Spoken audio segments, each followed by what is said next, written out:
कुंज बिहारी राधा माधव कुंज बिहारी गोपी जन वल्लभ जय गिरिवरधारी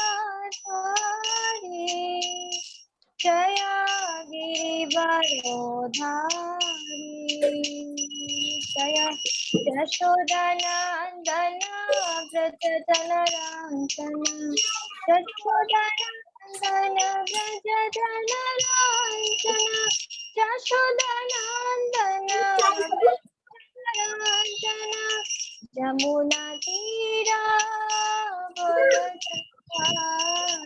जय राधा माधव जय कुंज बिहारी जय श्री कृष्ण चैतन्य प्रभु नित्यानंद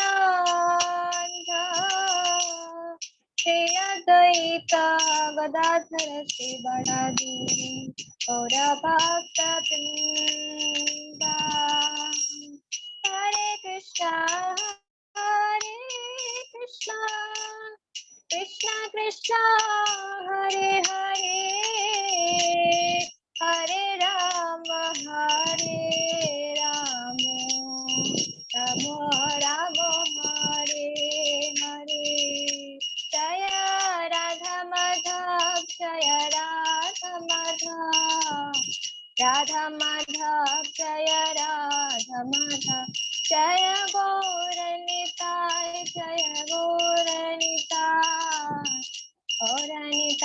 जय गौर निताय जय जय प्रभुपाद जय प्रभुपाद जय प्रभुपाद जय श्रील प्रभुपाद जय जय गुरुदेव गुरुदेव गुरुदेव गुरुदेव निताय गौर हरि बोल हरि बोल हरि बोल निताय गौर हरि बोल। जय श्री श्री राधा माधव अष्टसखी वृंद की जय जगन्नाथ बलदेव सुभद्रा महारानी की जय जगतगुरु श्रील प्रभुपाद की जय श्रील गुरुदेव की जय निताय गौर शिखनाथ प्रेमानंदे वन्देऽहं श्रीगुरुं श्रीगुरुच्युतपदकमलं श्रीगुरुं वैष्णवांश्च श्रीरूपं साग्रजातं सहगण रघुनाथं नितं तं सजीवं साद्वैतं सावधूतं परिजनसहितं कृष्ण चैतन्यदेवं श्रीराधा कृष्णपादान् सहगण ललिता श्रीविशाखान्विताश्च ॐ ज्ञानं तिमिरन्धस्य ज्ञानाञ्जनशलाकया चक्षुरुन्मीलितं येन तस्मै श्रीगुरवे नमः। नमो विष्णुपदाय कृष्णपृष्ठाय भूतले श्रीमते भक्तिवेदान्त स्वामिनिति नामिने नमस्ते सरस्वती देवे गौरवाणी प्रचारिणे निर्विशेष शून्यवादी प्रसाददेशकारिणे नमो विष्णुपदाय कृष्णपृष्ठाय भूतले श्रीमते जयपताक स्वामिनिति नामिने नमाचार्योपाध्याय निताय कृपा प्रदायिने गौरकथाधमदाय नगरतारिणे वंशाकल्पतरुभ्यश्च कृपा सिन्धुभैव च पतितानां पावनेभ्यो वैष्णवेभ्यो नमो नमः। नमो महवदन्नाय कृष्ण प्रेम प्रदायते कृष्णाय कृष्ण चैतन्य नामिने गौरतिषे नमो नमः। पंचतत्माकं कृष्णं भक्तरूप स्वरूपकं भक्तयवतारं भक्तं च नमामि भक्तशक्तिकम्। हे कृष्ण करुणा सिन्धु दीनबन्धु जगत्पते गोपेश्वर गोपिकान्त राधाकान्त नमोस्तुते। तप्त कांचन गौरांगी राधे वृंदावनेश्वरी विश्वभानुसुते देवी प्रणमामि हरिप्रिये वृंदाये तुलसी दिव्य प्रियाय केशवश्च विष्णु भक्ति पदे देवी शक्तवत्ते नमो नमः। जय श्री कृष्ण चैतन्य प्रभु नित्यानंद श्री अद्वैत गदाधर शिवासादि गौर भक्तवृंद हरे कृष्णा कृष्णा कृष्णा हरे हरे हरे राम राम राम हरे हरे। ओम नमो भगवते वासुदेवाय ओम नमो भगवते वासुदेवाय ओम नमो भगवते वासुदेवाय नारायणं नमस्कृतं नरं चैव नरोत्तमं देवीं सरस्वतीं व्यासं ततो जयमुदीरये। नष्टप्रायेषु अपद्रेषु नित्यं भगवत सेवया भगवते उत्तमश्लोके भक्तिर्भवति नैष्टिकी मकं करति वाचालं पङ्गुल्लङ्घयते गिरिं यत्कृपातमहं वन्दे श्रीगुरो दिनतारिणं परमानन्दमाधवं श्रीचैतन्य ईश्वरं हरिः ओम तत्सत्। तो আজকের ক্লাস আমরা প্রথম থেকে গীতা শ্রীমদ্ ভাগবত গীতার প্রথম অধ্যায় থেকে স্টার্ট করব। তো ক্লাসে যাওয়ার পূর্বে আমরা প্রথমে কৃতজ্ঞতা জ্ঞাপন করে তারপর ক্লাসে উপস্থিত হব। তো আমি সবাইকে রিকোয়েস্ট করব আপনারা সবাই যেন আপনাদের ভিডিওগুলো অন করে দিন, তা না হলে একে আমরা ভার্চুয়ালি আছি তারপর আমরা আরো ভার্চুয়ালি মনে করব। তাই জন্য আপনাদের যদি কোনো প্রবলেম না থাকে তাহলে আপনারা ভিডিওগুলো অন করে দিতে পারেন, তাহলে আমি সবাইকে দেখতে পারবো যে কে কি ক্লাসে উপস্থিত হয়েছে। তো ইসকনের প্রতিষ্ঠাতা আচার্য শ্রী ভক্তিবেদান্ত স্বামী শিল প্রভুপাদের শ্রী চরণ কমলে আমি আমার সশ্রদ্ধ বিনম্র প্রণতি জ্ঞাপন করি, তার কৃপা আশীর্বাদ প্রার্থনা করছি। তৎপশ্চাৎ শিল প্রভুপাদের অন্যতম একজন শিষ্য আমাদের পরমারাধ্য গুরু মহারাজ শ্রী শ্রী জয় পতাকা স্বামী গুরু মহারাজের শ্রী চরণ কমলে আমার সশ্রদ্ধ বিনম্র প্রণতি জ্ঞাপন করি এবং তার কৃপা আশীর্বাদ প্রার্থনা করি। এবং শিল প্রভুপাদের অন্যতম একজন সন্ন্যাসী ভক্ত যিনি হচ্ছেন শ্রী শ্রীমৎ ভক্তিচারু স্বামী গুরু মহারাজ, তার আজকে 1 বছর হলো তিরোভাব তিথি, তার শ্রী চরণ কমলে সশ্রদ্ধ বিনম্র প্রণতি জ্ঞাপন করি এবং তার অহৈতুকী কৃপা আশীর্বাদ প্রার্থনা করছি।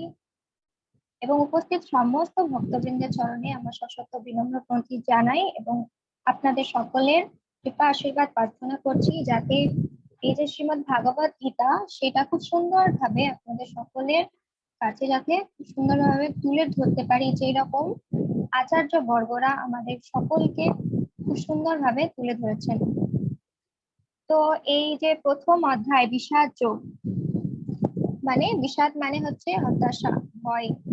এই যোগের টোটাল 46টা শ্লোক আছে।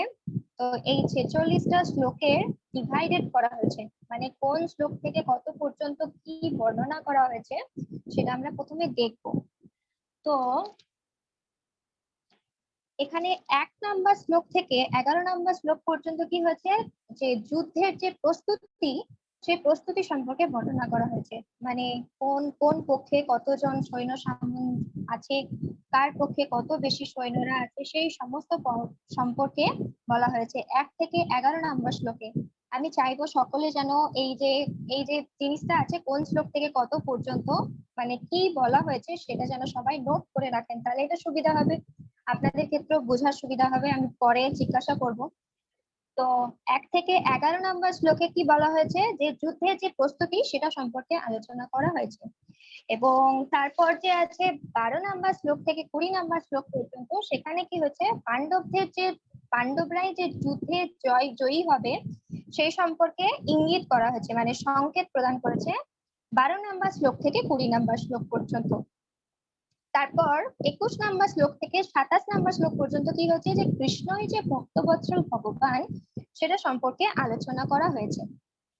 তারপর কি হচ্ছে 28 নাম্বার শ্লোক থেকে 46 নাম্বার শ্লোক মানে লাস্ট শ্লোক পর্যন্ত কি হচ্ছে, অর্জুন যে যুদ্ধ করবে না সেটা সম্পর্কে বর্ণনা করা হচ্ছে।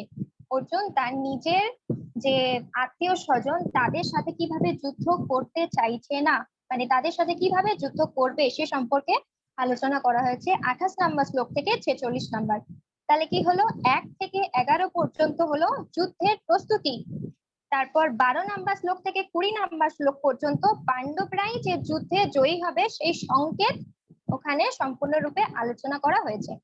তারপর কি হচ্ছে 21 নাম্বার শ্লোক থেকে 27 নাম্বার শ্লোক পর্যন্ত কৃষ্ণই যে ভক্তবৎসল ভগবান সেটা সম্পর্কে আলোচনা করা হচ্ছে।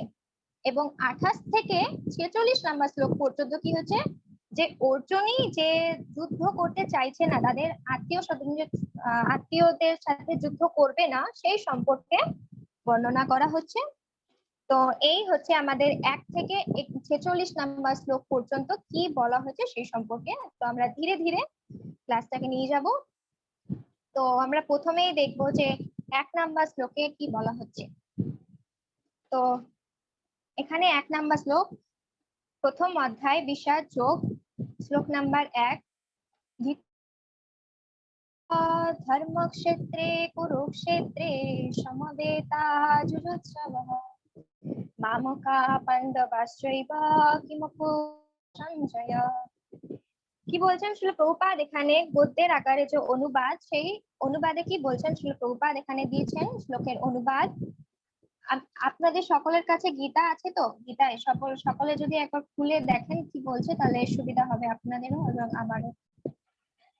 এখানে বলছে শিল প্রভুপাদ শ্লোকের অনুবাদে বলছেন যে ধৃতরাষ্ট্র বললেন, হে সঞ্জয়, ধর্মক্ষেত্র কুরুক্ষেত্রে যুদ্ধ করার মানুষের সমবেত হয়ে আমার পুত্ররা এবং পাণ্ডুর পুত্ররা কি করলো।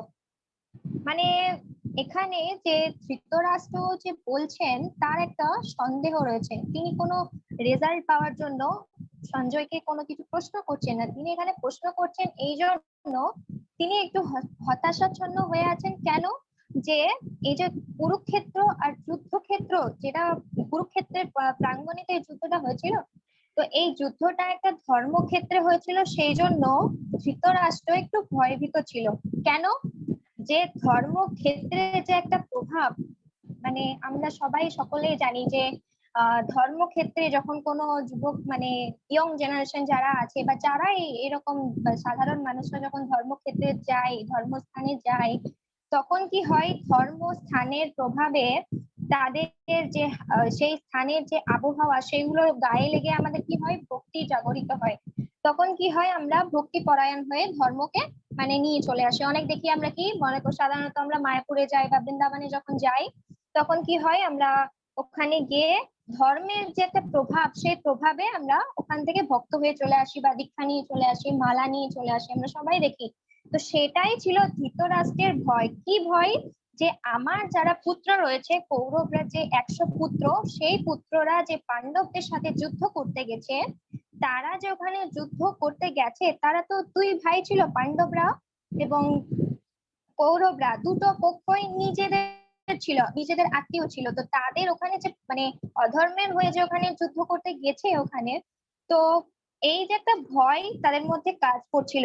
তারাও কি ওই যে ধর্মক্ষেত্র, কুরুক্ষেত্রটা হচ্ছে যা এখন হস্তিনাপুর, মানে কুরুক্ষেত্রটা যেটা এখন দিল্লিতে অবস্থান করছে, সেই কুরুক্ষেত্র কি হচ্ছে, ওটা একটা ধর্মক্ষেত্র ছিল। এবার ওই ধর্মক্ষেত্রের প্রভাবে মানে তার যে 100টা পুত্র ছিল, দুর্যোধন সহ তার 100 পুত্র, তারা কি ধর্মের প্রভাবে মানে যুদ্ধ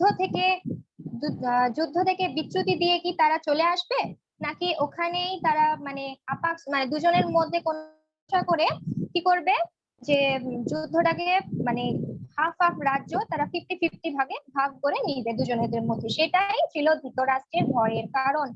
আমরা এখানে কি দেখলাম, যে এই অধ্যায়ে ছিল প্রভুপাদ তাৎপর্যে প্রথমেই খুব সুন্দরভাবে বর্ণনা করছেন। যে কি বর্ণনা করছেন, যে বহুজন যে পঠিত এই ভাগবত তত্ত্ব বিজ্ঞান, যার মর্ম গীতা মাহাতে বর্ণনা করা হয়েছে, সেখানে কি বলা হয়েছে, যে গীতা পাঠ করতে হবে ভগবত তত্ত্বদর্শী কৃষ্ণ ভক্তের তত্ত্বাবধানে।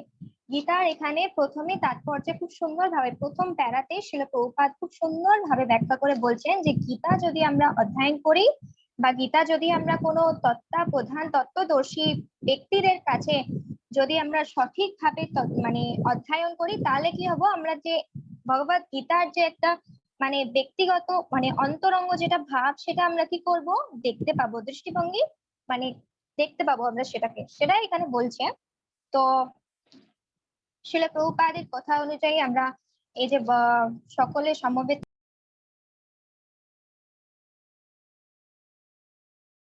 নেই যে আপনাদের সকলের সামনে গীতাকে তুলে ধরার, কিন্তু গুরু পরম্পরার কে খুশি করার জন্য আমি ক্ষুদ্র একটু প্রয়াস করছি মাত্র। তো আমরা দেখবো এখানে খুব সুন্দর ভাবে ভগবত গীতায় বলছে প্রভুপাদ, যে আমরা গীতাকে যদি বুঝতে চাই তাহলে কি করতে হবে আমাদেরকে, মানে সৎগুরু তত্ত্বাবধানে, মানে যিনি কৃষ্ণকে সন্তুষ্ট করার জন্য গুরু পরম্পরার ধারায় যিনি এই তত্ত্ব ব্যাখ্যা করে চলেছেন, তো তার আন্ডারে থেকে আমরা গীতাকে বুঝতে পারবো।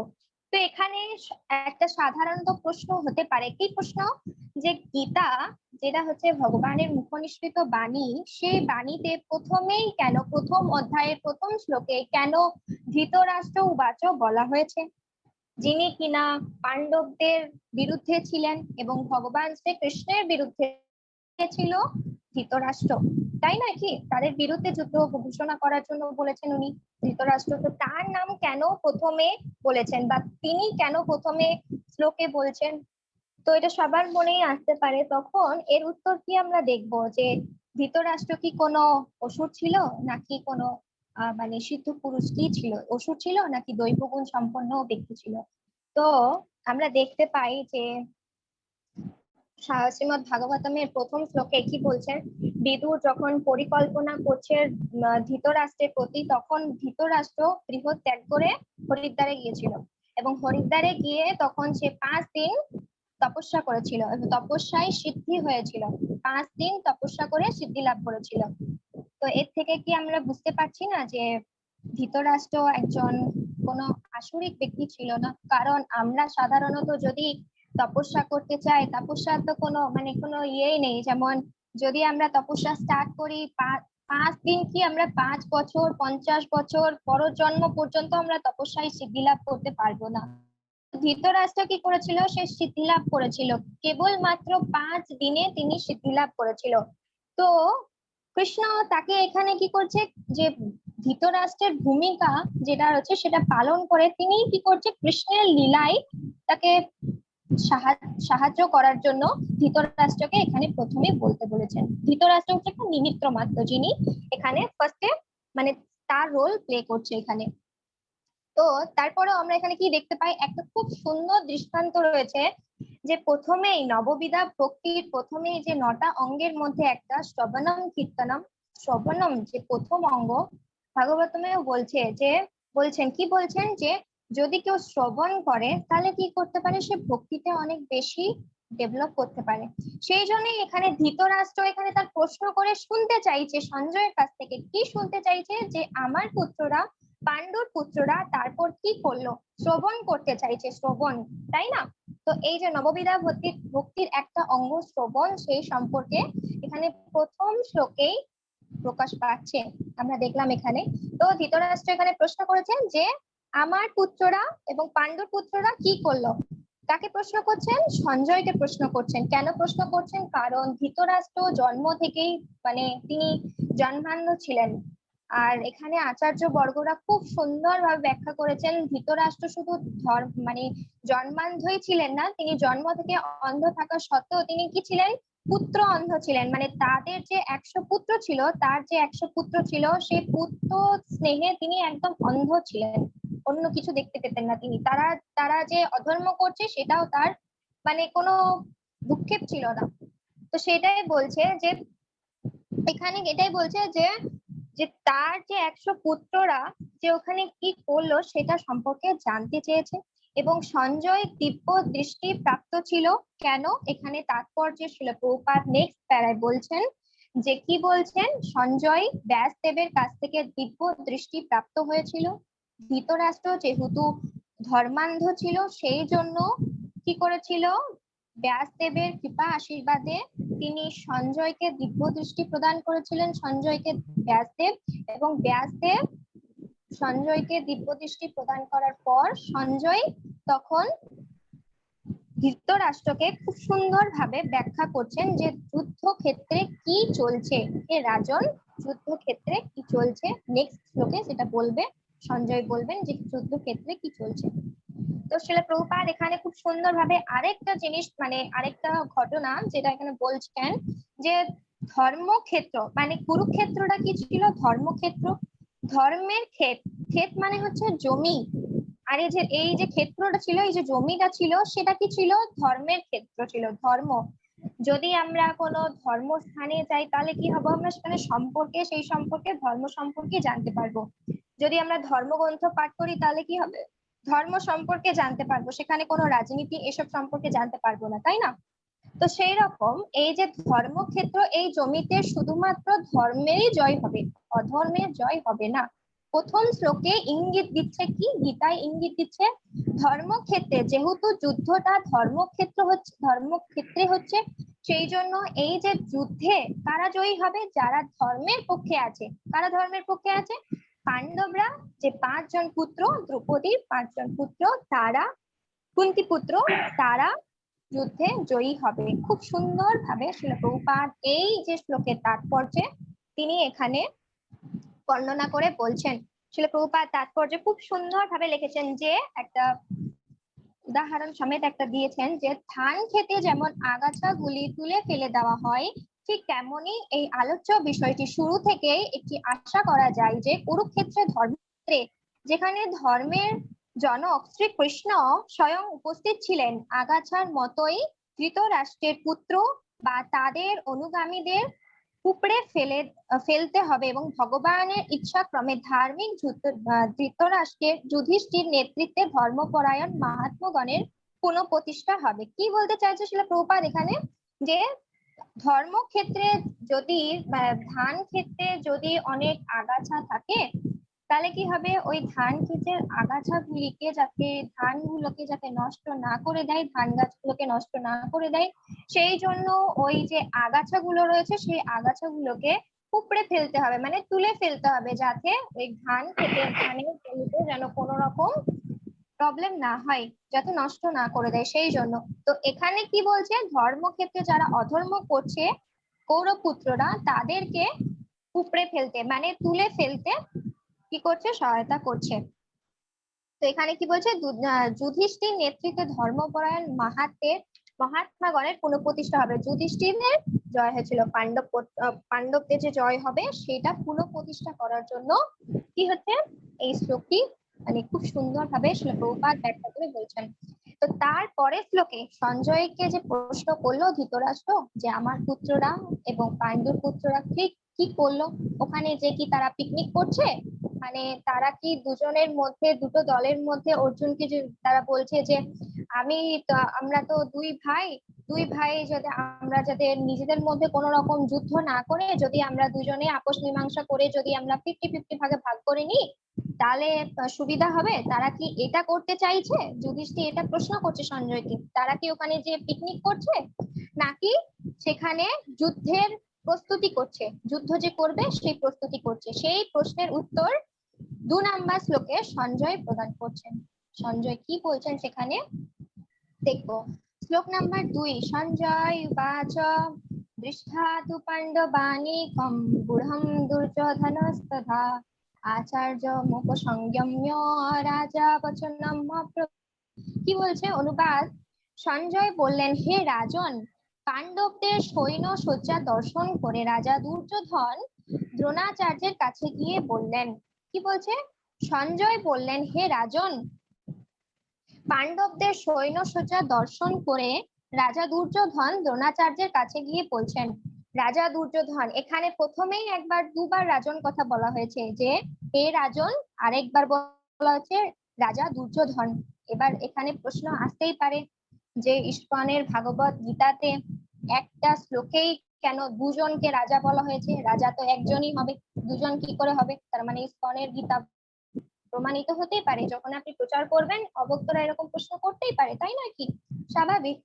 তো এখানে খুব সুন্দর ভাবে অর্জুন মানে সঞ্জয় ব্যাখ্যা করছেন। কি ব্যাখ্যা করছেন, যে সঞ্জয় এখানে দুর্যোধনকে রাজা বলে সম্বোধন করেছেন কেন? কারণ কি, এখানে রাজা তো হচ্ছে ধৃতরাষ্ট্র, কিন্তু রাজার যে বড় ছেলে সেই তো আগামী দিনের রাজ্যের রাজা হবে, কে? দুর্যোধন হচ্ছে বড় পুত্র।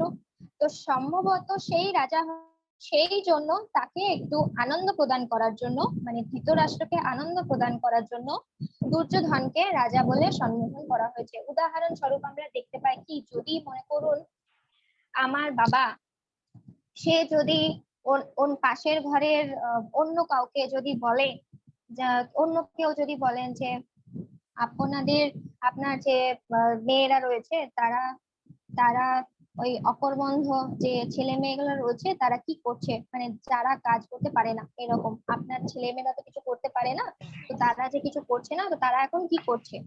এরকম যদি কেউ প্রশ্ন করে আমার বাবাকে, তাহলে কি আমার বাবার কেমন লাগবে সেটা? যদি সেই সেই ব্যক্তি যদি আমার বাবাকে এরকম প্রশ্ন করে যে আপনার যে সুমন্ধ যে বুদ্ধিমত্তা যে ছেলেটা রয়েছে বা মেয়েটা রয়েছে, সেই মেয়েটি কিভাবে কি সব করছে এখন, সেটা যদি বলেন তো ভালো হয়। তখন আমার বাবা কি করবে? হ্যাঁ, আমার মেয়েটাকে বুদ্ধিমত্তা বা আমার ছেলেটাকে বুদ্ধিমত্তা এরকম বলেছে, অকর্মণ্য বলেনি। তো সেটাই বলছে, তখন একটু খুশি হবে আমার বাবা। তো ঠিক সেইভাবে দুর্যোধন, যাতে দুর্যোধনকে, দুর্যোধন ছিল যুধিষ্ঠির ছেলে এবং ধৃতরাষ্ট্রের ছেলে কে ছিল? দুর্যোধন। তো ধৃতরাষ্ট্রকে এটা খুশি প্রদান করার জন্য সঞ্জয় দুর্যোধনকে রাজা বলে সম্বোধন করেছিল সেই সময়। বোঝা গেল?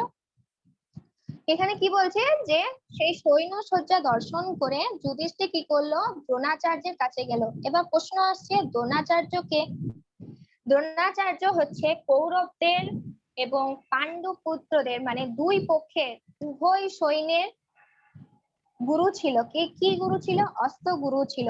উভয় পক্ষেরই গুরু ছিল। অস্ত্র গুরু কে ছিল? দ্রোণাচার্য। কি করলো? দুর্যোধন সেই অস্ত্র গুরুর কাছে গিয়ে সে মানে বলছেন, কি বলছেন সেই সম্পর্কে আমরা জানবো। তো শিল প্রভুপাদ এখানে খুব সুন্দর ভাবে তাৎপর্যে একটা রহস্য আছে এখানে, যে রহস্যটা হচ্ছে এটাই যে দ্রোণ মানে দুর্যোধনা এই দ্রোণাচার্য আর কি বলে জানো, দ্রোণ এবং ধ্রুপদ মানে দ্রোণাচার্য এবং ধ্রুপদ, ধ্রুপদ যে রাজা, এদের মধ্যে দুটো একটা রহস্য ছিল। তো এই রহস্যটা হচ্ছে এইরকম যে দ্রোণাচার্য আর ধ্রুপদ রাজা তারা কি করেছিল? ছোটবেলা থেকেই গুরুকুলে পড়াশোনা করেছিল এবং যেহেতু দ্রোণাচার্য মানে ঋষির পুত্র ছিল, সেই জন্য গুরুকুলের যে জীবন সেটি সম্পর্কে তার কোনো রকম মানে অসুবিধা হতো না। সে ওই জীবনটাকে খুব সুন্দরভাবে নিয়ে যেতে পারতো। কিন্তু ধ্রুপদ যেহেতু রাজার পুত্র ছিল, তাই তার পক্ষে একটা তপস্যা মানে গুরুকুলে যে তপস্যার জীবন সেই সম্পর্কে এগিয়ে নিয়ে যেতে, সেই যে লাইফটাকে এগিয়ে নিয়ে যেতে তার অত্যন্ত কষ্ট হতো। কার? ধ্রুপদ রাজার, যেহেতু সে রাজার পুত্র ছিল ধ্রুপদ। তো দ্রোণ কি করেছিল? ছোটবেলা থেকে গুরুকুলের প্রথম জীবন থেকেই সে দ্রোণাচার্য ধ্রুপদকে, ধ্রুপদ রাজাকে অনেক মানে হেল্প করেছিল। যেমন আমরা দেখি আমাদের ক্লাসমেট লাইফে, আমাদের কলেজ লাইফে বা ছাত্র জীবনে কি হয়, আমাদের বন্ধুরা যদি আমি না পারি, তা আমার বন্ধু যারা আছে তারা আমাকে অনেক হেল্প করে এবং আমরা তাদেরকে অনেক রকমের প্রতিশ্রুতি দিয়ে থাকি যে তুই আমায় এত সুন্দর ভাবে মানে বুঝিয়ে দিলি বা আমায় আমার এত সুন্দর হেল্প করলি, সেই হেল্প আমি পরে তোকে শোধ করব, এরকম। তো সেই রকম কি করেছিল ধ্রুপদ রাজা? সে তখন কি করেছিল? দ্রোণকে বলেছিল, দ্রোণাচার্যকে বলেছিল কি যে তুমি আমাকে খুব সুন্দর ভাবে এই যে গুরুকুলের যে কঠোর লাইফ অনেক সাহায্য করেছো এবং আমি আমি তো ভবিষ্যতে রাজা হব। ধ্রুপদ যেহেতু রাজার পুত্র ছিল, সেই জন্য সেই তো রাজা হবে ধ্রুপদ। তো সে যখন রাজা হবে, পরে যখন যে রাজা হবে, সে তখন কি করবে? রাজ্যের 50% কি করবে? একে দিয়ে দেবে। কাকে? দ্রোণকে দিয়ে দেবে, দ্রোণাচার্যকে দিয়ে দেবে। তখন আমরা এরকম ছাত্র জীবনে যে যে প্রতিশ্রুতি করে থাকি তারা সবাই সবকিছু ভুলে যায় এরকম। তো সে ঠিক সেই ঘটনাটাই ওখানে ছাত্র জীবনে, গুরুকুল জীবনে দ্রোণাচার্য ধ্রুপদ যেই প্রতিজ্ঞা করেছিল দ্রোণাচার্যের কাছে, সেই প্রতিজ্ঞা তিনি ভুলে গেছিল, মানে কোনো অংশে সেটাকে স্বীকার করেননি। যখন রাজা হয়ে যায়, ধ্রুপদ যখন রাজা হয়ে যায়, তখন কি হয়? তখন একবার দ্রোণ কি করেছিল? তার রাজ্যের দরবারে একবার এসেছিল দ্রোণাচার্য এবং তার যে রাজ্য দরবারে যে দ্বারপাল ছিল তাকে বলেছিলেন যে তার যে ছোটবেলাকার বন্ধু, সেই বন্ধু তাকে ডাকছে, তুমি রাজাকে যে বলে দাও। তো তখন কি হয়েছিল? দ্বারপাল যখন দ্রোণাচার্যকে ধ্রুপদ রাজাকে যখন বলেছিল যে আপনার কোনো একজন শিশুকালের বন্ধু যিনি আপনার সাথে দেখা করতে চাইছেন, তা আপনি তাকে তার সাথে একটু দেখা করলে ভালো হয়, তিনি এরকম বলছেন। তো তখন ধ্রুপদ রাজা কি করেছিল? সেই দ্বারপালের কাছে স্বীকার করেননি যে তার বন্ধু ছিল। তারা একসাথে সেই রাজার পুত্র মানে কোনো অংশে সে অস্বীকার করেছিল যে সে রাজার পুত্র কিভাবে একজন গরিবের বন্ধু হতে পারে, এরকম অস্বীকার করেছিল দ্রোণাচার্যকে। সেই জন্য দ্রোণাচার্য কি করেছিল, মানে মনে ক্ষুব্ধ হয়ে সে তখন কি করেছিল, বাড়ি এসেছিল এবং গুরুকুলে এসে তখন সে সেইভাবেই মানে জীবনযাপন করতে লাগলো। কিন্তু ভগবানের কৃপায় ভগবান কিরকম পরিকল্পনা করে রাখে তা তো আমাদের কোনো বোঝা মুশকিল। কারণ কোনো না কোনো জীবের মানে সব সব জীবের মধ্যেই যেমন ভগবান এক রকমের পরিকল্পনা করে থাকেন, ভগবানের একটা পরিকল্পনা থাকে, ঠিক সেই রকমই দ্রোণাচার্যের কি ছিল, ভগবানের দ্রোণাচার্যের প্রতিও একটা পরিকল্পনা ছিল। তিনি তখনকার দিনের যে ইউনিভার্সিটি ছিল সেখানের অধ্যাপক হয়েছিল এবং প্রথম মানে মানে উচ্চ পদে তিনি ছিলেন সেই ইউনিভার্সিটির। কে? দ্রোণাচার্য গুরু হিসাবে, অস্ত্র গুরু হিসাবে সেই ইউনিভার্সিটির ইয়েতে ছিলেন। তো এই যে ধ্রুপদ রাজার যে 100 পুত্র, সে তখন কি করেছিল, ওখানে গেছিল মানে অস্ত্র বিদ্যা শিখতে। 100 পুত্র এবং পাণ্ডু পুত্ররা তারা সকলে ওখানে মানে সেই ইউনিভার্সিটিতে গিয়ে দ্রোণাচার্য কি বলে হ্যাঁ দ্রোণাচার্যের কাছে কি করেছিল, অস্ত্রবিদ্যা শিখেছিল, গুরুকুল জীবন ওখানে তারা ওখানে পেয়েছিল। তো সেই শিক্ষা লাভ করে তারা কি করেছিল, তারা গুরুদেবের কাছে গিয়ে মানে দ্রোণাচার্যের কাছে গিয়ে বলেছিল যে গুরুদেব, আমাদের গুরুকুল জীবন এখন শেষ হলো, শিক্ষা জীবন শেষ হলো, তো মানে গুরু দক্ষিণা হিসাবে আমি আপনাকে কি দিতে পারি সেটা সম্পর্কে বলুন আমাকে। তখন দ্রোণাচার্য কি বলেছিল যে হ্যাঁ গুরু দক্ষিণা আমি চাই। কি গুরু দক্ষিণা? সেটা হচ্ছে যে তোমরা কি করো যে দ্রুপদকে মানে দ্রুপদ রাজাকে তাকে যুদ্ধে পরাস্ত করে তাকে বন্দি করে নিয়ে আসো। তো এই যে 100 পুত্র, ধৃতরাষ্ট্রের 100 পুত্ররা যখন ওখানে তারা বলেছিল যে আমরা আগে যাব, দ্রুপদের ধৃতরাষ্ট্রের 100 পুত্র তারা বলেছিল আমরা আগে যাব এবং পাণ্ডবদের পুত্ররা তারাও বলেছিল আমরাও যাব, কারণ ভীম অর্জুন তারা কোনো অংশে কম ছিল না। তো কি করেছিল, এই যে ধৃতরাষ্ট্রের 100 পুত্ররা তারা আগে গেছিল, দ্রোণাচার্য তাদেরকে বলেছিল যে তোমরা 100 পুত্র যাও এবং গিয়ে যুদ্ধে তাকে পরাস্ত করে দ্রুপদ রাজাকে বন্দি করে নিয়ে আসো। তো তারা সেটা করতে পারেনি, তারা হেরে গেছিল, পরাস্ত হয়েছিল 100 পুত্র। তখন কি হলো, পাণ্ডব পুত্রদের মধ্যে ভীম তো আগেই রাজি ছিল, ভীম তো সবসময় একদম যুদ্ধ করার জন্য আগেই রাজি থাকতো, কিন্তু ভীমের যে রিমোট কন্ট্রোল যেটা তার দাদা, সে কি করেনি, ভীমের দাদা চাইনি সেটা। কিন্তু কি করেছিল, দ্রোণাচার্যের ইচ্ছা ছিল যে অর্জুন এত বলবান, অর্জুনই প্রথম ওখানে যাবে এবং যুদ্ধে তাকে পরাস্ত করে, তার বিশ্বাস ছিল, দ্রোণাচার্যের বিশ্বাস ছিল কি অর্জুন সেখানে গিয়ে তাকে পরাস্ত করে ওখান থেকে যুদ্ধে জয়ী হয়ে বন্দি করে নিয়ে আসবে। কাকে? দ্রুপদ রাজাকে। তো অর্জুন সেটা কি করেছিল, বন্দি করে যুদ্ধে পরাস্ত করে তাকে বন্দি করে গুরুদেবের কাছে নিয়ে এসে বলেন, এই দেন গুরুদেব আপনার গুরু দক্ষিণা, আমি আপনাকে গুরু দক্ষিণা প্রদান করলাম যা আপনি বলেছিলেন ঠিক সেইভাবে। তখন দ্রোণাচার্য কি করেছিল, দ্রুপদ রাজাকে বন্দি মানে যে বন্দি করে নিয়ে এসেছিল সে হাতগুলো খুলে দিয়েছিল, বন্দি থেকে মুক্ত করেছিল এবং দ্রোণাচার্য তখন দ্রুপদ রাজাকে বলেছিল কি যে বন্ধু, তোমার মনে আছে যে শিশুকালে গুরুকুলে যখন আমরা একসঙ্গে পড়াশোনা করতাম তখন তুমি কি প্রতিজ্ঞা করেছিলে? তখন দ্রুপদ মানে দ্রোণাচার্য তাকে মনে পড়িয়ে দিচ্ছে পূর্ব জীবনে মানে তার গুরুকুল জীবনের যে কথা মনে পড়িয়ে দিচ্ছেন। কি মনে পড়াচ্ছেন? যে তুমি প্রতিজ্ঞা করেছিলে যে তুমি যখন রাজা হয়ে যাবে তোমার তোমার যে রাজ্যের 50% তুমি আমাকে শেয়ার করে দেবে। তো সেই জন্য তখন দ্রোণাচার্য কি বলল যে নদীর এই পার 50% আমার, নদীর ওই পার 50% তোমার। তখন দ্রুপদ রাজা এত লজ্জায় পড়ে গেছিল, তার এতটা প্রেস্টিজ বোধ হয়েছিল যে তিনি সেই রাজ্যে আর ফিরে গেলেন না, তিনি তপস্যায় বসে গেলেন।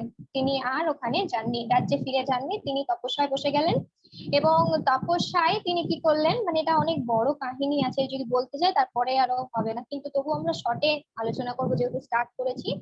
তো কি করলো রাজা, মানে দ্রুপদ রাজা যখন মানে তপস্যা করলো, তপস্যা করে তাকে মানে খুব তাকে আমরা তপস্যা করলে তাড়াতাড়ি মানে সিদ্ধি লাভ মানে সন্তুষ্ট করতে পারবো, সেটা হচ্ছে শিবজি।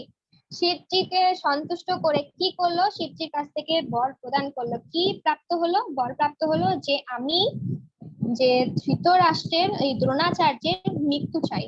দ্রোণাচার্যের মৃত্যু চেয়েছিল। কে? দ্রুপদ রাজা দ্রোণাচার্যের মৃত্যু চেয়েছিল শিবের কাছ থেকে, এটা বর প্রাপ্ত হয়েছিল শিবের কাছ থেকে।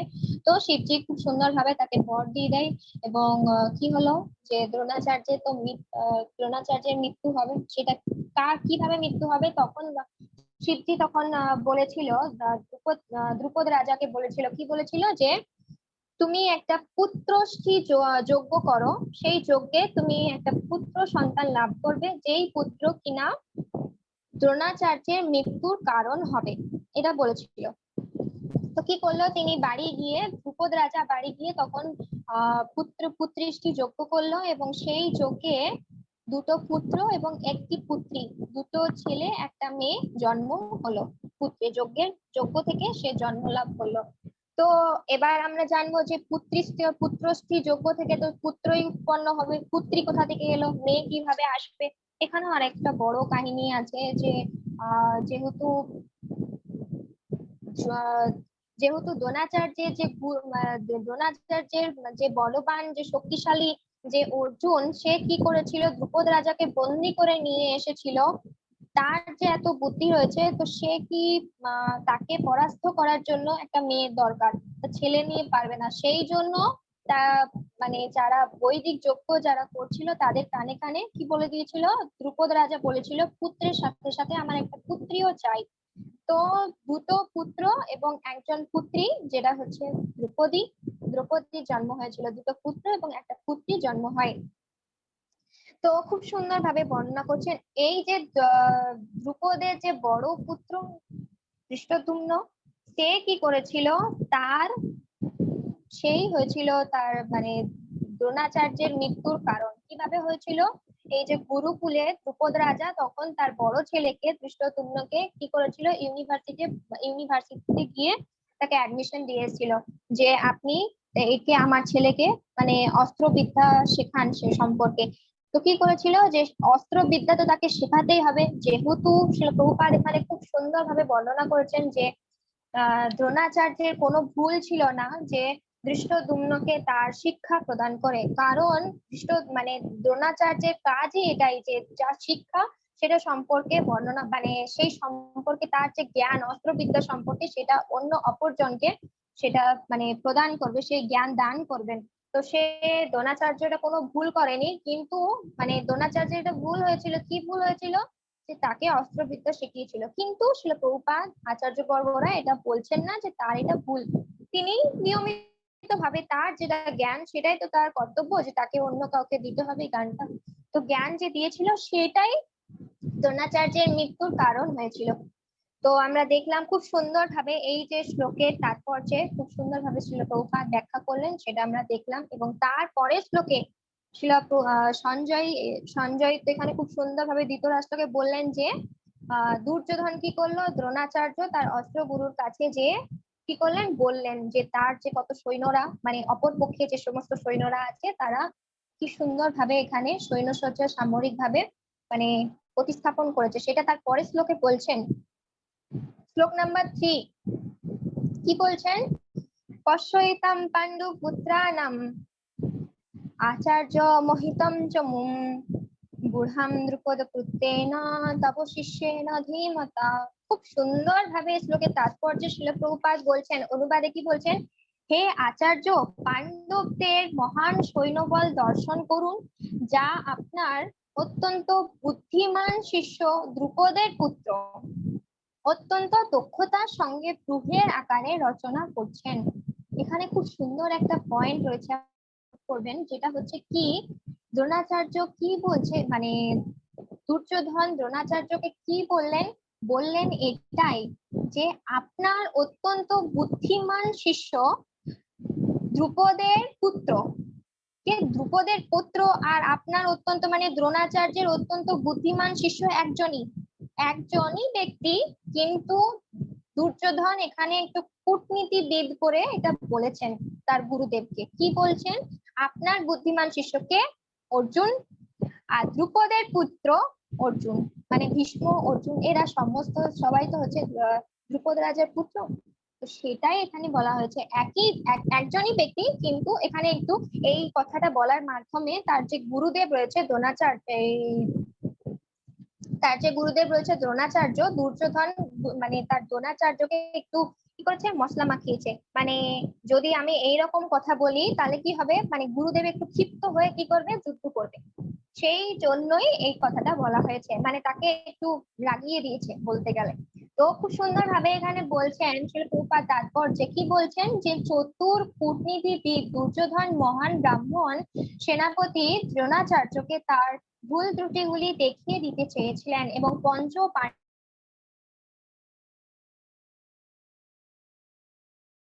দ্রুপদ রানী মনোমালিনীর কারণে দ্রুপদকে মানে সেই করবেন। দ্রোণাচার্য এই অবগত ছিলেন, কিন্তু দ্রুপদ ধৃষ্টদ্যুম্নকে যখন অস্ত্র শিক্ষার জন্য তার কাছে প্রেরণ করেন, তখন উদার ব্রাহ্মণ রূপে দ্রোণাচার্য তাকে সব রকমের অস্ত্র শিক্ষা এবং সামরিক কলা কৌশলের যে গুচ্ছ শিক্ষা সেটা প্রদান করতে দ্বিধাবোধ করেননি, যেটা আমরা একটু আগে বর্ণনা করলাম যে যজ্ঞে তিনি কি করেছিল, দ্রুপদ রাজার যজ্ঞে তিনি একটা বর প্রাপ্ত হয়েছিল, শিবের কাছ থেকে বর প্রাপ্ত হয়েছিল, সে একটা পুত্র লাভ করেছিল। সে পুত্রটা হচ্ছে ধৃষ্টদ্যুম্ন। সে কি করলো, ধৃষ্টদ্যুম্ন যখন অস্ত্র শিক্ষা শেখার জন্য যখন গুরুকুলে যায়, তখন দ্রোণাচার্য তাকে মানে দ্রোণাচার্যের যে স্বভাব, ব্রাহ্মণ স্বভাব, যে সবকিছু দান করব, সেই স্বভাবে তিনি কখনো মানে হস্তক্ষেপ করেননি, যে না আমি শিক্ষা তাকে দেব না, এইরকম কোন রকম মানে এরকম কোন রকম দ্বিধা তিনি পোষ করেননি। তিনি কি করেছিলেন, নির্দ্বিধায় তাকে এই যে মানে সেই ছাত্রকে ধৃষ্টদ্যুম্নকে, দ্রুপদ রাজার পুত্র ধৃষ্টদ্যুম্নকে জ্ঞান দান করেছিলেন। সেটি তার বড় ভুল ছিল, সেটি এখানে বলছেন। তো তারপরে শ্লোকে মানে তারপরে শ্লোকে কি বলছেন আমরা দেখবো, শ্লোক নাম্বার 4। প্রথম শ্লোকে কি হলো, 3 নাম্বার শ্লোকে কি হলো, যে গুরুদেবকে একটু মানে রাগিয়ে দিয়েছেন কি বলে, যে আপনার অত্যন্ত বুদ্ধিমান শিষ্য দ্রুপদের পুত্র। আর সেই কথা বলার পরে যে তাহলে মানে মানে যুদ্ধ করতে একটু উপস্থিত হবে গুরুদেবকে দ্রোণাচার্য। সেই জন্য শ্লোক নাম্বার 4 কি বলছেন, শ্লোক নাম্বার 4 বলছেন, অস্ত্র সুরা মহেশা ভীমার্জুন সমাযুধি যজুধান বিরাটশ্চ দ্রুপদশ্চ মহারথ। এখানে কি বলছেন, যে অনুবাদে শিল প্রভুপাদ বলছেন, এই সমস্ত সেনাদের মধ্যে ভীম এবং অর্জুনের সমকক্ষ অনেক বীর ধনুর্ধারী রয়েছেন এবং যজুধান, বিরাট এবং দ্রৌপদের মতো মহাযোদ্ধা রয়েছেন। কি বলছেন এখানে, গুরুদেবকে দুর্যোধন তার গুরুদেবকে মানে দ্রোণাচার্যকে বিশ্লেষণ করে বলছেন, কি বিশ্লেষণ করে বলছেন, যে অপর পক্ষে মানে কৌরবদের পক্ষ ছাড়া পাণ্ডবরাও তো ওখানে যুদ্ধ এসছে, পাণ্ডবদের পক্ষে কে কে যুদ্ধ করার জন্য ওখানে রয়েছে, কিভাবে যুদ্ধটাকে সাজিয়েছে সেই সম্পর্কে এখানে বলা হয়েছে। কি বলছে, ওখানে সেনাদের মধ্যে সমস্ত পাণ্ডবদের সমস্ত সেনাদের মধ্যে ভীম এবং অর্জুন তারা এইরকম যে মহারথী, তারা ওখানে কি যে বীর যে গরুরধারী তারা ওখানে রয়েছে, মহাযোদ্ধায় অবস্থান করছে এবং তাদের সাথে বিরাট, যজুধান এবং দ্রুপদের সমস্ত মহাযোদ্ধারা উপস্থিত ছিলেন। ঠিক আছে, এবং তারপরের শ্লোকে 5 এবং 6 নম্বর শ্লোকে কি বলছে, হরে কৃষ্ণ মাতাজি। আই থিঙ্ক আপনার ওখান থেকে ব্যাক সাইড থেকে কিছু আওয়াজ আসছে। আই থিঙ্ক পাখার কিছু এরকম একটা আওয়াজ আসছে। ওকে, 1 মিনিট, আমি পাখাটা একটু অফ করে দিই।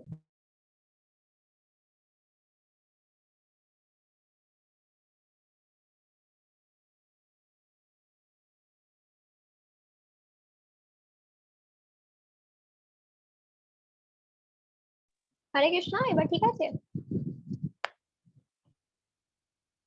না এখন আসে না, এখন তো একটু আসছে মাতাজি, আসছে এখন একটু,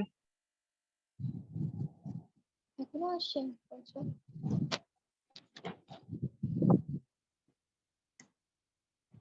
ঠিক আছে, এবার আসবে না।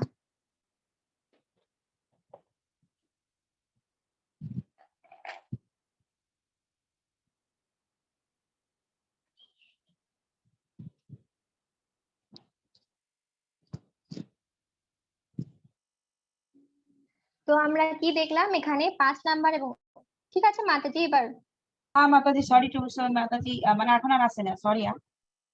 না থেকে ঠিক আছে ঠিক আছে, ব্যাপার হচ্ছে এবার এবার দেখি কি বলছে, খুব সুন্দর।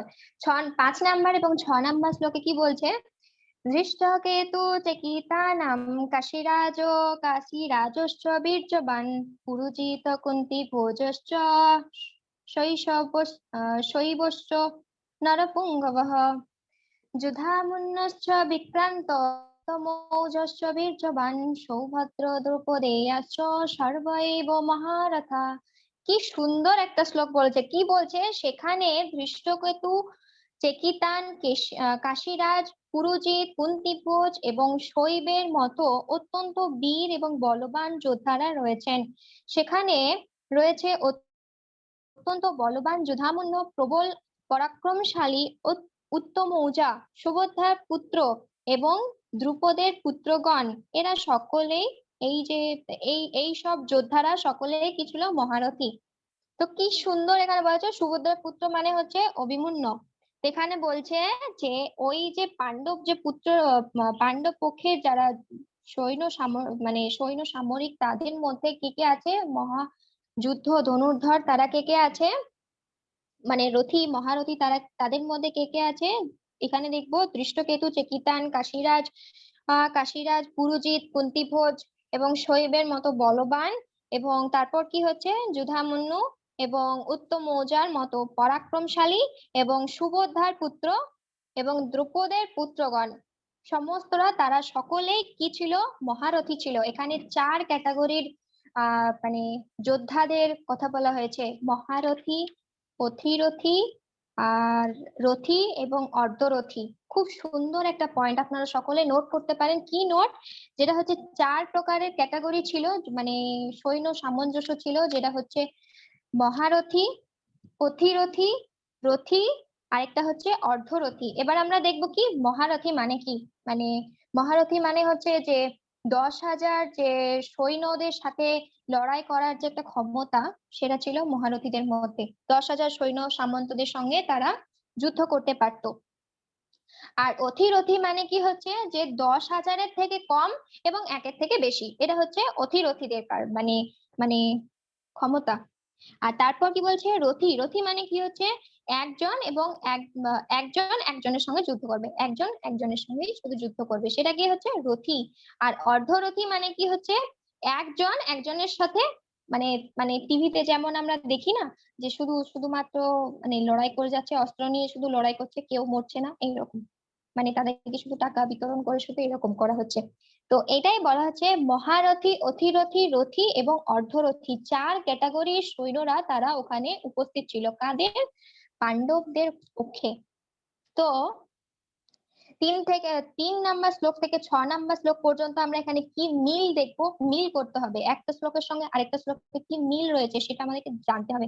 সেটা কি, যে মিলে এখানে বলছে যে 3 নাম্বার শ্লোকে কি বলেছিল, যে আপনার যে বুদ্ধিমান শিষ্য দ্রুপদের পুত্র, যারা কিনা কি করছে, এই দ্রুপদ পুত্র এটা বলে কি করেছিল, একটু খোঁচা দিয়েছিল, মানে পাখা করেছিল, মানে রাগটা যদি একটু পাখা করা হয় তাহলে একটু উস্কে যাবে, সেই জন্য মানে গুরুদেবকে, দ্রোণাচার্যকে কি করেছিল, পাখা দিয়েছিল কে, দুর্যোধন। সেটা 3 নাম্বার শ্লোকে হয়েছিল। এবং শুধু তাই নয়, তারপরের শ্লোকে মানে 4 নাম্বার শ্লোকে কি হলো, শুধু তাই নয়, গুরুদেব আপনি দেখুন যে ওখানে আপনার যে দুর্যোধন, যে ধনুর্ধর যারা আহ, পরাক্রমশালী ছিল, তারা কে কি ছিল, ভীমও রয়েছে, অর্জুন, তারা দুইজনে আপনার শ্রেষ্ঠ ছিল, শ্রেষ্ঠ ছাত্র ছিল। তারা কি করেছিল, আপনার বিরুদ্ধে যুদ্ধ করার জন্য ওখানে দাঁড়িয়ে আছে, দেখুন। তো আমরা তখন কি বলছে, এই যে দুর্যোধন তখন কি বলছে, তাহলে কে আপনার শ্রেষ্ঠ হলে, আপনি সবসময় ভীম আর অর্জুনকে শুধু আপনার শ্রেষ্ঠ যোদ্ধা হিসাবে আপনি বলেন, কিন্তু তারাই দেখুন আপনাকে যুদ্ধ করার জন্য আপনার বিপক্ষে দাঁড়িয়েছে, তাহলে তাহলে কে ভালো শিষ্য হলো। আমি দেখুন আপনার শ্রী চরণে এসে পড়ে আমি আপনার সাথে বলছি, আমি আপনার পক্ষে যুদ্ধ করছি না, আমি আপনার সাথে দাঁড়িয়ে আছি, এরকম ভাবে বলে তাকে একটু উস্কাচ্ছে। তো তারপরে শ্লোকে কি বলছেন, যে তারপরে শ্লোকে বলছেন যে তাদের যে সৈন্যসজ্জা রয়েছে, তাদের সৈন্যসজ্জায় কে কে রয়েছে সেই সম্পর্কে বলছেন এখানে, যে সুভদ্রার পুত্র উত্তমৌজা, তারপর দৃষ্টকেতু, চেকিতান, এরা সকলে কি করছে, ওখানে দ্রুপদের 5 পুত্ররা তারা সকলে কি করছেন, তারা ওখানে রয়েছেন, যারা কিনা মহারথী, তারা সেই পক্ষে আপনার বিপক্ষে দাঁড়িয়ে আছেন। এইগুলো কে বলছেন? দ্রোণাচার্য তার গুরুদেবকে, মানে দুর্যোধন তার গুরুদেব দ্রোণাচার্যকে এই সমস্ত কিছু বলছেন। এবার কি হচ্ছে যে দুর্যোধন এখানে যে দুর্যোধন তার যে গুণগুলি মানে গুণাগুণ করছেন, তাহলে এখানে অবশ্যই তো কিছু একটা ব্যাপার আছে, তাই নয় কি? যদি মনে করুন উদাহরণ যে আমার মা বাবা যদি কি করে অন্যের ছেলের কাছে যে এরপর যদি প্রশংসা করে যে ওই ছেলেটা অনেক পড়াশোনায় ভালো, সে শান্ত নম্র আনুগত্যে থাকে, এইরকম যদি মানে আমার মা বাবা অন্য কোনো ছেলেকে মানে পাশের বাড়ির ছেলেদেরকে যদি এরকম বলে, তাহলে কি মানে আমরা খুশি হব? মানে তার ছেলেমেয়েরা আমরা যেহেতু আমাদের নিয়ে বলছে, আমাদের বিরুদ্ধে বলছে, তাহলে কি আমরা খুশি হব? অবশ্যই হব না, খারাপ লাগবে শুনতে। সেই জন্য কি করছে, তার পরের শ্লোকে খুব সুন্দর ভাবে বলছেন, 7 নাম্বার শ্লোকে কি বলছেন? अस्माकं तु विशिष्टा चेतान्निबोध द्विजोत्तम नायका मम সৈন্যস্য সংগর্থ তান বব্রিমিতে। কি বলছেন? যে হে দ্বিজোত্তম, হে দ্বিজোত্তম, তোমার পক্ষে যে সমস্ত বিশিষ্ট সৈন্য সৈন্যপতিগণ সামরিক শক্তি পরিচালনার জন্য রয়েছেন, আপনার অবগতির জন্য আমি তাদের সম্বন্ধে বলছি। কি বলছেন? ধৃতরাষ্ট্র কি বলছে, এই সরি, দুর্যোধন কি বলছেন দ্রোণাচার্যকে, যে ওই তাদের মানে তাদের অপর পক্ষে মানে পাণ্ডবদের পক্ষে কে কে রয়েছেন সেই সম্পর্কে এখানে মানে বর্ণনা করছেন। যে আপনার অবগতির জন্য আমি আপনাকে আবার মনে করিয়ে দিচ্ছি যে ওই তাদের পক্ষে কে কে রয়েছে। তারপরে শ্লোকে 8 নম্বর শ্লোকে কি বলছেন দেখি, দাঁড়ান।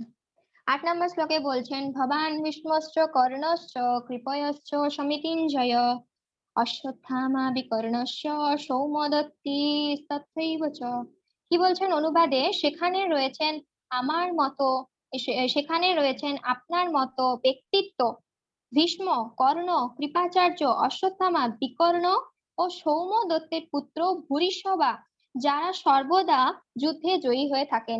এবার কি করছে দুর্যোধন, তাকে মানে তার গুরুদেবকে দ্রোণাচার্যকে কি বলছেন, ওদের ছাড়ো, এবার আমাদের দেখো যে আমাদের মানে আমাদের সৈন্য সজ্জায় আমাদের পক্ষে কে কে দাঁড়িয়ে আছে।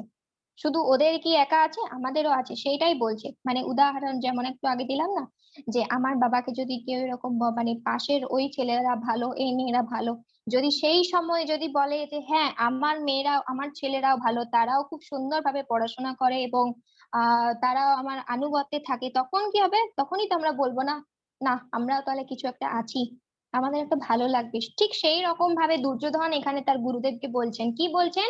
যে না ওদের ছাড়ুন, আমাদের দেখুন যে আমাদের পক্ষে কারা কারা আছে সেই সম্পর্কে এখানে বলছেন। কে বলছেন? দ্রোণাচার্য এই দুর্যোধন তার গুরুদেবকে দ্রোণাচার্যকে বলছেন, কি বলছেন? আমাদের পক্ষে কে কে আছে? আপনি স্বয়ং আছেন, মানে তার গুরুদেব দ্রোণাচার্য, সে কি আছে? সে স্বয়ং আমাদের সাথে আছে। তারপর কে আছে? ভীষ্ম, তাদের গুরু ছিল ভীষ্ম, সে যুদ্ধে কম ছিল না। তাকে কি বলছে, তিমিঙ্গির যেমন থাকে না, তিমিঙ্গির জলে, তাদের সাথে মানে তাদের মতো ছিল, তা মানে তিমিঙ্গিরের মতো ছিল একদম, সে বিশাল পরাক্রমশালী ছিল ভীষ্ম। তো ভীষ্ম ছিল ওখানে, কর্ণ ছিল, কর্ণ কুন্তির বড় পুত্র ছিল, তো কর্ণ ছিল ওখানে, কৃপাচার্য ছিল, অশ্বত্থামা ছিল এবং বিকর্ণ ছিল, সৌমদত্তি পুত্র ভূরিশ্রবা, এবং সবাই ছিল যারা কি করে মানে সমস্ত যুদ্ধে তারা জয়ী হয়ে আসে। তো আমরা দেখবো এখানে যে কি বলছে। কিন্তু এখানে একটা খুব সুন্দর একটা মানে প্রশ্ন আসতে পারে যে এখানে বিকর্ণ নামটা কেন দেওয়া হয়েছে, তাই না? বিকর্ণ এখানে কেন বলছে? বিকর্ণ কে ছিল? তো বিকর্ণ সম্পর্কে আমরা জানবো। বিকর্ণ কি ছিল? দ্রোণাচার্যেরই বড় এই ছোট ভাই ছিল, দ্রোণাচার্যের ভাই ছিল। তো তিনি কি ছিল? অনেক ধার্মিক ছিল। তো এত ধার্মিকই ছিল, তো সেই কি যখন দ্রৌপদীর যখন বস্ত্রহরণ হয়েছিল, তখন সে ওই যে বস্ত্রহরণের যে একটা অপরাধ মানে কি বলে যে একটা চক্ষু লজ্জা যেটা থাকে না, যে কেউ ওনাকে ওনার প্রতিরোধ করছে না কেন, এই যে মানে এত বড় যে একটা মানে এত বড় একটা পাপ হতে চলছে সেটা সবাই আমরা বসে বসে দেখছি, সেটা দেখার জন্য যাতে না দেখতে হয় সেই জন্য কি করেছিল, বিকর্ণ রুখে দাঁড়িয়েছিল এই দ্রোণাচার্যদের, এদের পক্ষে যারা মানে পাপ কর্ম করছিল তাদের পক্ষে। তখন উঠে যখন দাঁড়িয়েছিল, কেন দাঁড়িয়েছিল, যদি আমি দাঁড়াই তাহলে আমার যে যারা গুরু রয়েছে এখানে, ভীষ্ম রয়েছে, দ্রোণাচার্য রয়েছে, অনেক বড় বড় যারা গুরু এই রাজসভায় রয়েছে, তারা সকলে তাহলে বলবে, কিছু বলবে, তাদের বিরুদ্ধে কথা বলবে। কিন্তু যখন বিকর্ণ যখন উঠে দাঁড়িয়েছিল দ্রৌপদীর ব্যাপারে বস্ত্রহরণ যাতে না করা হয় সেই জন্য যখন উঠে দাঁড়িয়েছিল, তখন কি হয়েছিল, আহ দাঁড়িয়েছিল বলে কি করেছিল, দ্রোণাচার্য তাকে বসিয়ে দিয়েছিল, যেহেতু তার বড় ভাই ছিল না, এবং মানে বকে ঝোঁকে তাকে বসিয়ে দিয়েছিল, ওকে ওকে কিচ্ছু বলতে দেয়নি। সবাই ওই রাজসভায় হাঁ করে দেখছিল, এত বড় পাপকর্ম হচ্ছিল, সেটা সবাই হাঁ করে দেখছিল। তো সে কখনোই, বিকর্ণ কখনোই চায়নি যে আহ কৌরবদের পক্ষে কৌরবদের পক্ষে সে যুদ্ধ করবে। সেই জন্যই দ্রোণাচার্য ভেবেছিল, একটু ভয় পেয়েছিল যে আমি তো তাকে তার বিরুদ্ধে যুদ্ধ করার জন্য মানে বসিয়ে দিয়েছিলাম, যে তাকে বসিয়ে দিয়েছিলাম, কিছু বলতে দিইনি, তো সে যদি এখন আমার সাথে যুদ্ধ না করে যদি পাণ্ডবদের পক্ষে চলে যায়, সেই জন্যেই মানে সে যদি ওদের পক্ষ গ্রহণ করে, সেই জন্য কি করেছিল, আহ মানে তাকে একটু মশলা লাগিয়ে এখানে বলেছিল কি বিকর্ণ তাদের সাথে। কিন্তু বিকর্ণ এদের ক্যাটাগরি ছিল না, মহারথী, অধিরথী, রথী, আহ এই যে মহারথী, অধিরথী, রথী এবং অর্ধরথী, এই 4 ক্যাটাগরির মধ্যে বিকর্ণ পড়ছিল না, তাদের মধ্যে কিছুই ছিল না। যেমন উদাহরণ যদি আমরা দিই, যে মনে করুন ব্যাস পূজায় ছিল, জয়প্রতাপ গোস্বামী গুরু মহারাজের ব্যাস পূজায় একটা প্রোগ্রাম রাখা হয়েছে, সেই প্রোগ্রামে কি হয়েছে, জয়প্রতাপ গোস্বামী গুরু মহারাজ আসবেন, এবং ভক্তিচারু স্বামী মহারাজ আসবেন, পুরুষোত্তম স্বামী মহারাজ আসবেন, ভক্তি বিজয় ভাগবত স্বামী মহারাজ আসবেন, এবং এবং অন্যান্য যারা মহারাজরা রয়েছেন তারা সকলেই আসবেন। এবং তাদের মধ্যে যদি আমি আমার নামটা দিয়ে দিই যে আল্লাদিনী রায়ও ওখানে ওখানে থাকবেন, তো সেটা কি দেখাবে, ঠিক দেখাবে? কারণ আমি তাদের ক্যাটাগরির মধ্যে পড়ছি না। সেই রকম এখানে কি বলা হয়েছে, যে ভীষ্ম, কর্ণ, দ্রোণাচার্য, কৃপাচার্য, অশ্বত্থামা, এদের মধ্যে বিকর্ণর নামটাও এখানে নিয়েছে। কেন? দুর্যোধনের ভয় ছিল যে আমার যে ভাই বিকর্ণ, সে যাতে ওদের পক্ষে না চলে যায়, সেই জন্য তাকে একটু মশলা মানে তাকে একটু উৎসাহ প্রদান করার জন্য, যে না আমিও তাহলে কিছু রয়েছে একটু। তো সেই জন্য এখানে বিকর্ণের নামটা বর্ণনা করা হয়েছে। তারপরে শ্লোকে কি বলা হচ্ছে, যে অন্যে চ বহুবাসুরা, শ্লোক নাম্বার 9, অন্যে চ বহুবাসুরা মদর্থে ত্যক্ত জীবিতা নানা শাস্ত্র প্রহারণঃ সর্বে যুদ্ধা বিশারদা। কি বলছেন? অনুবাদ, আর আরো বহু বীর রয়েছেন যারা আমার জন্য তাদের জীবন ত্যাগ করতে প্রস্তুত, তারা সকলেই নানা প্রকার অস্ত্র শাস্ত্রে সুসজ্জিত, এবং তারা সকলেই সামরিক বিজ্ঞানে অভিজ্ঞ। খুব সুন্দর একটা পয়েন্ট বলেছেন, এখানে খুব সুন্দরভাবে বুঝতে হবে কি বলছেন, যে এখানে এরা ছাড়াও ভীষ্ম, কর্ণ, কৃপাচার্য, অশ্বত্থামা, এরা ছাড়াও এখানে অনেক যারা অনেক সামরিক বিজ্ঞানে অভিজ্ঞ যারা, তারা এখানে উপস্থিত ছিল, এই যুদ্ধে কৌরবদের পক্ষ নিয়ে উপস্থিত ছিল, যারা কিনা এই যুদ্ধে প্রাণ ত্যাগ করার জন্য উপস্থিত ছিল। এখানে ছিল প্রভুপাদ খুব সুন্দরভাবে তাৎপর্যে ব্যাখ্যা করে বলছেন, যে কি বলছেন, এখানে স্পষ্টভাবে বুঝিয়ে দেওয়া হয়েছে যে পাপিষ্ঠী দুর্যোধনের পক্ষ অবলম্বন করার ফলে কুরুক্ষেত্রের রণাঙ্গনে এদের সকলেরই মৃত্যু অবধারিত ছিল।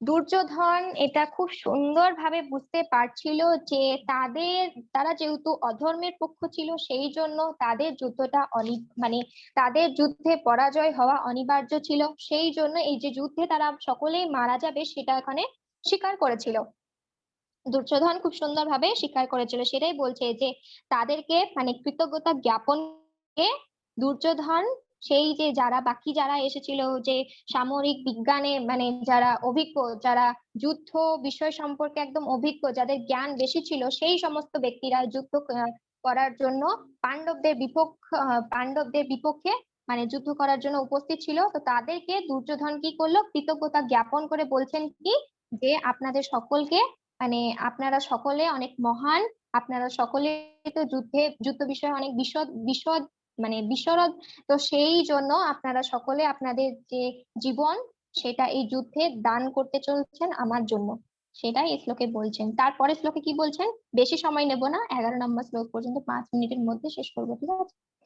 তো শ্লোক নাম্বার 10 কি বলছেন, অপর্যাপ্তম তদস্মাকম বলম ভীষ্মাবিরক্ষিতম পর্যাপ্তম তদস্মে তেষাম বলম ভীমাভিরক্ষিতম। কি বলছেন, যে অনুবাদে বলছেন শিল প্রভুপাদ, আমাদের সৈন্যবল অপরিমেয় এবং আমরা পিতামহ ভীষ্মের দ্বারা পূর্ণরূপে সুরক্ষিত। অপরপক্ষে ভীমের দ্বারা সতর্কভাবে সুরক্ষিত পাণ্ডবদের শক্তি সীমিত। এখানে কি বলা হয়েছে, দুটো জিনিস খুব ইম্পর্টেন্ট। এখানেই প্রথমেই বলে দেওয়া হয়েছে যে অপর্যাপ্তম তদস্মাকম। অপর্যাপ্তম মানে অপরিমেয় এখানে বলছে তো, কিন্তু যে কথার আগে মানে অসীমিত বা সীমিত নয় যেগুলো, বা এরকম যে কথার আগে লেখা হয় সেটা হচ্ছে ঠিক মানে কথার মানে যে যে জয় সূচক সেটা নয়, সেটাই বলছে শিল প্রভুপাদ খুব সুন্দরভাবে এখানে বলছেন যে ওদের পক্ষে, পাণ্ডবদের পক্ষে মানে কত 7 লক্ষ, কত অক্ষয়ণী, 7 অক্ষয়ণী সেনা ছিল পাণ্ডবদের পক্ষে, কিন্তু 11 অক্ষয়ণী সেনা ছিল কৌরবদের পক্ষে। কৌরবদের দল ভারী ছিল, সৈন্যসজ্জায় কৌরবরা বেশি ছিল, লোকবল বেশি ছিল, কিন্তু তাদের যে শক্তি, লোক শক্তি সেটা ছিল না, কম ছিল।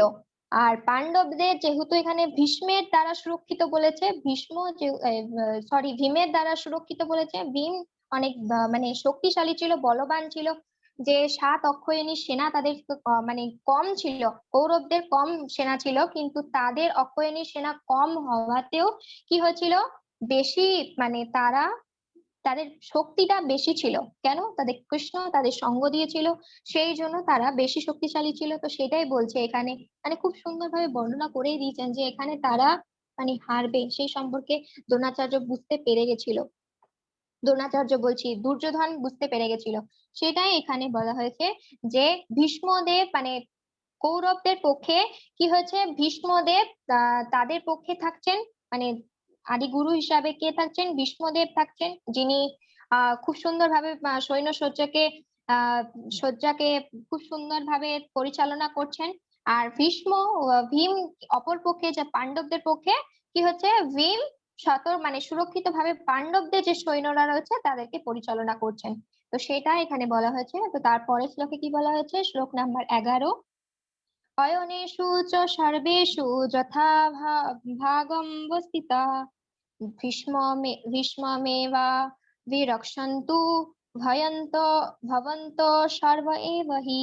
কি বলছে, এবং অনুবাদে কি বলছে, এখন আপনারা সকলের সৈন্যব্যূহের প্রবেশ পথে নিজ নিজ কৌশলগত অবস্থানে স্থিত হয়ে পিতামহ ভীষ্মকে সর্বতোভাবে সহায়তা প্রদান করুন। কি বলছেন এখানে, খুব সুন্দর একটা বলছেন।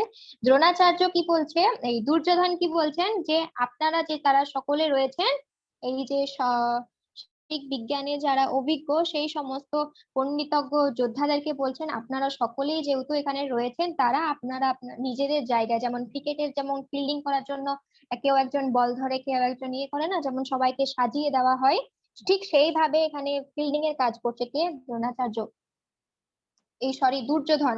দুর্যোধন এখানে ফিল্ডিং এর কাজ করছেন। সে তখন কি বলছেন, আপনারা সকলে নিজের নিজের জায়গায় দাঁড়িয়ে যান এবং খুব সুন্দরভাবে সেনা সামরিককে মানে ভীষ্মকে পরিচালনা করুন, সহায়তা করুন। মানে এখানে ভীষ্ম এখানে খুব সুন্দরভাবে বলা আছে, পিতামহ ভীষ্মকে সর্বতোভাবে সহায়তা করুন। কেন, দেখুন এখানে আহ ভীষ্মকে ওখানে ভীষ্ম এবং দ্রোণাচার্য তারা পাণ্ডব পক্ষদেরকে মানে পাণ্ডবদেরকে, অর্জুনদেরকে এতটাই স্নেহপরায়ণ করতেন যে তারা কখনোই চাইতেন না যে তাদের বিরুদ্ধে যুদ্ধ করবেন, তাদেরকে চাইতেন না। সেই জন্য কি করলো, তাদের পক্ষে যাতে তারা যেন মানে ভীষ্ম যেন কোন রকম মানে ছল চালনা করে যাতে যুদ্ধ থেকে মানে সরে না যায়, সেই জন্য কি বলছে, সবাইকে বলছে যে আপনারা ভীষ্মকে মানে গাইড করুন, সেটাই বলছে সাহায্য করুন। এটা এখানে বলতে চেয়েছে শিল প্রভুপাদ, খুব সুন্দরভাবে আচার্য বর্গরা বর্ণনা করেছেন যে আপনারা সকলে কি করবেন, ভীষ্মকে গাইড করে নিয়ে যাবেন, সেটাই এই শ্লোকে বলা হয়েছে। তো আমরা দেখলাম কি প্রথম শ্লোক থেকে 11 নম্বর শ্লোক পর্যন্ত আমরা এই জন্যই বললাম 8 নম্বর শ্লোকেই আজকে আমরা শেষ করতে পারতাম, কিন্তু 11 নম্বর শ্লোক পর্যন্ত এই জন্য বললাম যে এই অধ্যায়ে 46টা শ্লোক আছে, এবং প্রথমে আমরা যেহেতু বলেছি যে 1 থেকে 11 নম্বর শ্লোক পর্যন্ত কি হয়েছে আমরা দেখলাম যে এখানে সৈন্য, যে দুই পক্ষের যুদ্ধের জন্য যে সৈন্য সেটাকে মানে প্রস্তুত করছেন, যুদ্ধ করার জন্য যে সৈন্য সামঞ্জস্য সেটা কি করছে 1 থেকে 11 নম্বর শ্লোক পর্যন্ত আহ যুদ্ধের সৈন্য যে প্রস্তুতি, যুদ্ধের যে প্রস্তুতি সেটা সম্পর্কে বর্ণনা করছেন। এবং কাল থেকে আমরা দেখবো 12 থেকে 20, মানে নেক্সট ক্লাসে নেক্সট শনিবার আমরা দেখবো 12 নম্বর শ্লোক থেকে 20 নম্বর শ্লোক পর্যন্ত পড়বো, কি ওখানে কি বলতে চাইছেন, পাণ্ডবরা যে যুদ্ধে জয়ী হবে সেই সংকেত ওই শ্লোকের মধ্যে বলবেন, সেটা আমরা পরের দিন জানবো। তো আমি খুব দুঃখিত, আমরা আজ অনেক বেশি সময় নিয়ে নিয়েছি, তো সেই জন্য আমায় ক্ষমা করবেন, আর যদি কোনো ভুল ত্রুটি হয়ে থাকে আমায় ক্ষমা করে দেবেন। আর যদি কোনো প্রশ্ন থাকে তো আপনারা বলতে পারেন। হরে কৃষ্ণ। হরে কৃষ্ণ। হরে হরে কৃষ্ণ মাতাজি, হরে ধন্যবাদ, কৃষ্ণ। প্রণাম। ধন্যবাদ, প্রণাম প্রভু। তো আমার একটা ছিল যে এটা আমার রিকোয়েস্ট বলতে পারেন। আর আমি যেটা চাইছি যে অ্যাকচুয়ালি এখানে আমার মনে হয় যতজন আছে গ্রুপে সবাই একদমই নতুন। তো একদম। আপনি যেহেতু সিনিয়র, সেহেতু আমার মনে হয় যে এটা একটু স্লো গেলে হয়তো ওনারা বেশ ভালো বুঝবে। কেন আপনার হয়তো সময়ের হিসেবে একটা আপনি এটা করেছেন, তো ডিভাইড করেছেন, তো আমি জানি না যেটা কিরকম করে করেছেন। তো সবাইকে বোঝানোর জন্য আমার মনে হয় একটু স্লো গেলে ভালো হয়, তার কারণ এখানে যারা আছে সবাই একদমই নতুন। তো ওটা হয়তো ওনারা ভালো বুঝতে পারবেন। তো এটা আমার রিকোয়েস্ট, তো আপনি আপনার হিসেবে করবেন সেটা নয়, আমি ওটা জাস্ট বলতে চাইছি। হরে কৃষ্ণ। হরে কৃষ্ণ এটা প্রভু। একদম আপনার রিকোয়েস্ট আমি বুঝতে পেরেছি। তো আগামী কাল থেকে আমি হাফ হাফ করে যাব। তো যেহেতু 2 দিন আমাদের দেওয়া হয়েছে না, শনিবার এবং রবি, সরি, হ্যাঁ শনিবার এবং রবিবার, এই 2 দিন যেহেতু থাকছে সেই জন্য আমি ভাবছি যে ক্লাসটাকে 3 দিনে ডিভাইড করতে, তাহলে এটা সুবিধা হবে, মানে হাফ হাফ করেও যাব আমরা এবং মানে ঠিকভাবে বুঝতে পারবো ব্যাপারটা। সেই জন্য আমি খুব দুঃখিত যে আমি তাড়াতাড়ি বলে ফেললাম আজকের দিন, সবাই ক্ষমা করবেন। নেক্সট দিন থেকে আমি চেষ্টা করব হাফ হাফ করে বলার, যাতে যাতে আপনারাও খুব সুন্দরভাবে বুঝতে পারেন এবং খুব সুন্দরভাবে উপলব্ধি করে যাতে অপরকেও প্রচার করতে পারেন। তো আমি নেক্সট দিন থেকে চেষ্টা করব যে পরের যে শনিবার রয়েছে সেই শনিবার রবিবার থাকার পরও একটা দিন মানে এক্সট্রা, মানে সপ্তাহে 3 দিন করার জন্য ভাবছি আমি ক্লাসটা, কারণ আমারও কলেজ শুরু হয়ে যেতে পারে অক্টোবর দিকে। তো সেই জন্য একটু সুবিধা হতো যদি কোঅপারেট করতেন আপনারা সবাই, তাহলে 3 দিন যদি করতাম সপ্তাহে ক্লাসটা তাহলে সুবিধাজনক হতো। তা আপনারা কি 3 দিন করতে পারবেন সপ্তাহে? হরে কৃষ্ণ। হরে কৃষ্ণ। আমি তো মানে আহ, আমি তো এমনি সকলের জন্য বলছি, তো সবাই যদি থাকে, সকলে যদি থাকে তাহলে সবার পক্ষে ভালো হবে। আমি জানি এই গ্রুপটা মোটামুটি সবাই অলমোস্ট একদম নতুনই আছে, তো হিসেবে আমি খালি রিকোয়েস্ট করছিলাম। তো সবাই সকালে মিলে ডিসাইড করুক, যাতে অপর্ণা মাতাজি যেটা ভালো বুঝবেন সেটা করবেন। আহ একদম একদম। হুম। তো আমি তো একদম। সকলের জন্য বলছি যে সকলে যাতে বুঝতে পারে ভালো, কেন হ্যাঁ, হ্যাঁ, যেহেতু অবশ্যই সবাই অবশ্যই। নতুন একদমই। ঠিক। তো ঠিক আছে, আমরা তাহলে কিছুদিন হাফ হাফ, যেহেতু সবাই নতুন আছেন সেই জন্য এখন কিছুদিন আমরা 2 দিন করে ক্লাস করছি তাহলে, রবিবার এবং শনিবার। তো আজকে আমি খুব দুঃখিত যে আমি এত তাড়াতাড়ি বলে ফেললাম, মানে আপনারা যদি কোনো বুঝতে ভুল হয়ে, মানে বুঝতে যদি একটু অসুবিধা হয়েছে তো আপনারা আমায় অবশ্যই প্রশ্ন করতে পারেন, এটি আমার হোয়াটসঅ্যাপ নাম্বার, তো আপনারা প্রশ্ন করতে পারেন, আমি চেষ্টা করবো আপনাদের যথাযথভাবে বুঝিয়ে দেওয়ার জন্য যা আমি বুঝতে পেরেছি। তো নেক্সট দিন থেকে আমি হাফ হাফ করে যাব যাতে খুব সুন্দরভাবে আপনারা বুঝতে পারেন। তো আচ্ছা, কারো আর কোনো একটা প্রশ্ন আছে একটা এখানে? প্রশ্ন যেটা ছিল হচ্ছে, সেটা আমার একটা ডাউট আছে যে দ্রৌপদ মহারাজ যে দ্রৌপদ ছিল, উনি যজ্ঞ করে দুটো পুত্র এবং একটা পুত্রী লাভ করেছিলেন। হুম। হ্যাঁ।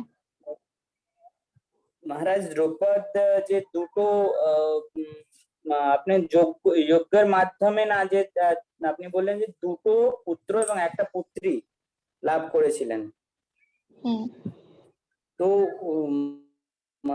ওটার কি দুটো পুত্র ছিল না একটা পুত্র ছিল? এবং দুটো যদি পুত্র থাকে দুটো অন্য পুত্র নাম কি ছিল? একটা ছিল ধৃষ্টদ্যুম্ন আমি জানি,